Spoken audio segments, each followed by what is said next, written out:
La République islamique d'Iran qui a décidé de répliquer aussitôt à ce discours de Donald Trump et menace les États-Unis d'attaques écrasantes contre Israël.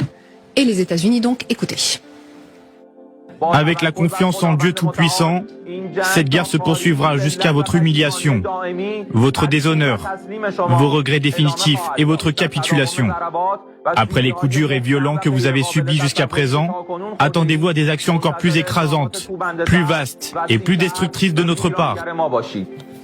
Bon, d'abord, Bertrand Villemer, est-ce que cette République d'Iran est à terre sur la base des informations dont vous disposez? Est-ce que Donald Trump a vraiment, et Netanyahou ont vraiment neutralisé la capacité de nuisance de la République islamique d'Iran ou pas? Toute la question est là. C'est-à-dire qu'aujourd'hui, si l'Iran est vraiment neutralisé, s'il tire quelques pauvres missiles qui constituent une fin de stock, on pourra au moins dire cette guerre a servi à quelque chose. Si ça n'est pas le cas... Je crois que vous venez de le dire, ce n'est pas le cas. L'Iran, d'une part, a toujours sa capacité de projection de missiles balistiques, et ils en ont d'ailleurs toute une gamme, qu'ils ont améliorée. Ils ont la capacité à déclencher des proxys, que ce soit au Yémen ou que ce soit en Irak. Et donc ils ont gardé cette capacité de nuire. Ils n'ont pas, à mon avis, sorti toutes leurs cartes, parce qu'il y a quand même le détroit de Bab el-Manda qui est un peu dans la main des Houthis, qui pourrait être fermé, où là ce serait encore plus compliqué, parce qu'il n'y aurait plus d'accès à la Méditerranée. Et donc, non, je pense qu'ils sont encore bien toniques.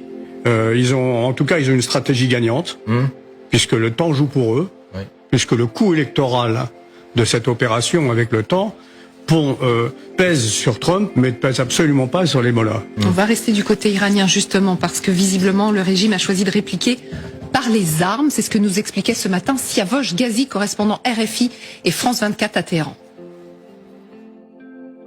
Par les armes, puisqu'au moment même où il parlait, il y a eu donc une vague de frappes de missiles contre Israël, et ensuite que ça a continué avec des frappes contre à la fois Israël, mais aussi des bases américaines dans la région, la base de Victoria à Bagdad, des cibles donc américaines à Koweït, à Bahreïn, aux Émirats Arabes Unis, donc des frappes systématiques beaucoup plus puissantes que les jours d'avant. Il faut savoir que la journée d'hier a été une journée particulière parce que il y a eu le plus grand nombre de missiles lancés depuis le début du conflit, selon les Iraniens, sur Israël. Des attaques qui sont coordonnées désormais avec le Hezbollah libanais, avec les Houthis au Yémen, avec les milices chiites irakiennes. Donc, et ce matin, il y a cette déclaration d'un des porte-paroles des gardiens de la Révolution qui affirme qui demande aux Israéliens et aux Américains de ne pas perdre leur temps à compter les installations militaires iraniennes qui auraient été touchées, en disant que l'Iran a tellement d'installations souterraines qu'ils vont encore se tromper et donc faire des mauvais calculs et croire que l'Iran n'a pas de moyens de riposter, que les ripostes iraniennes allaient s'intensifier de plus en plus à la fois contre Israël, mais aussi contre les bases américaines dans la région.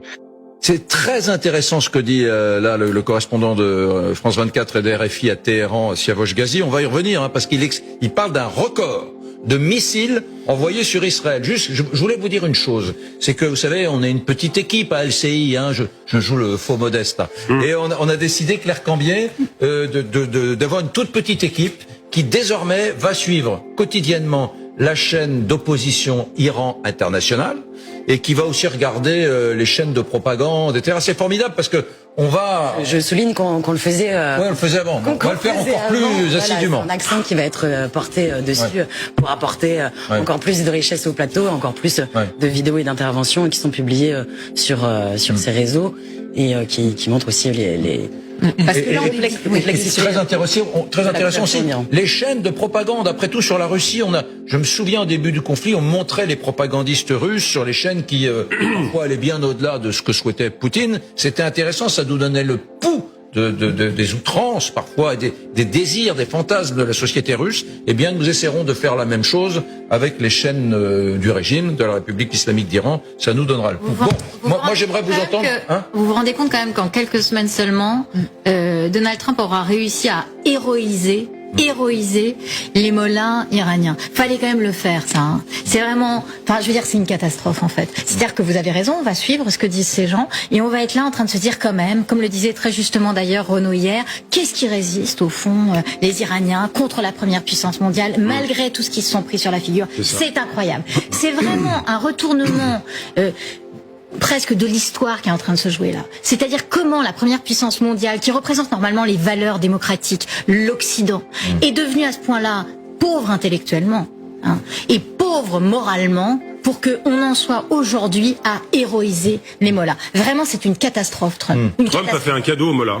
Trump a fait un cadeau aux mollahs. Non mais Trump a fait un cadeau aux mollahs. Moi qui suis plutôt atlantiste et qui fait partie, vous l'aurez compris, de ceux qui espèrent que cette opération aboutira à la destitution du régime, et je ne lâcherai rien là-dessus, et je continue à l'espérer vaille que vaille, je suis comme tous les gens qui sont atlantistes, embarrassé, moi aussi, par les outrances de Trump. Même Idjadi, qui est ici, je vais lui passer le micro dans un instant, doit être embarrassé. Trump qui a quand même dit il y a quelque temps à propos de Mohamed Ben Salman, qui est son soutien, le patron de la Saoudie. Il va me baiser le cul, il va m'embrasser les fesses. Maintenant, il me baise le cul, ouais. Maintenant, il me baisse les fesses. Vous vous rendez compte, c'est ça l'Occident. Mesdames et messieurs, l'Occident. Pour le prince saoudien, c'est bien.